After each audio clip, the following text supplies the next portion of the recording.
quando a gente tem a oportunidade de conceder uma homenagem tão especial como é a homenagem do título de cidadão caxiense a uma pessoa que realizou um trabalho de doação tão importante a crianças e adolescentes em vulnerabilidade social, é uma forma de reconhecer o trabalho que as pessoas realizam a essas crianças e adolescentes e mostrar que há esperança. É o momento da gente reconhecer de fato tudo o que ele fez por nós. Escolheu Caxias do Sul há 36 anos. Ao longo da vida na terra serrana, dedicou o olhar para o acolhimento e para o afeto a crianças e adolescentes em situação de vulnerabilidade social do município.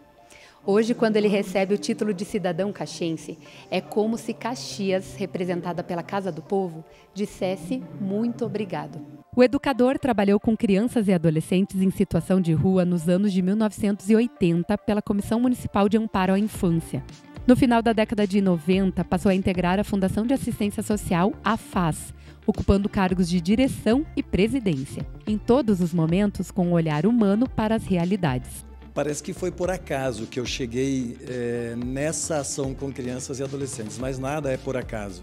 Eu penso que na criança e no adolescente está a perspectiva de um presente melhor.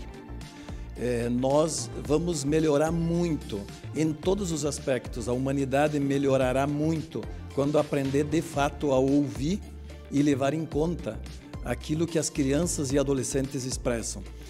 As que estão em vulnerabilidade social muito mais merecem a nossa atenção, uma vez que muitos dos direitos que toda criança e adolescente tem que ter, merece ter, elas têm desrespeitados. Então me parece que uma cidade, para ser de fato uma cidade humana, solidária, justa, precisa cuidar melhor, cuidar o máximo que pode das suas crianças.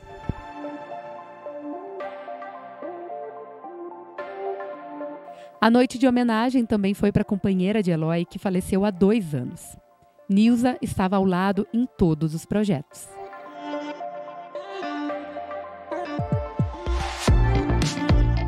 Nos afastamos da natureza, da espiritualidade, do que é humano. Nós nos afastamos demais, a gente precisa resgatar isso, né? E para essa criança, para esse adolescente em vulnerabilidade, eu penso que a gente tem que olhar como... Olha para os filhos. Tudo que eu desejo para o Matheus e a Maiara, que são meus filhos, é o que nós precisamos desejar para as outras crianças.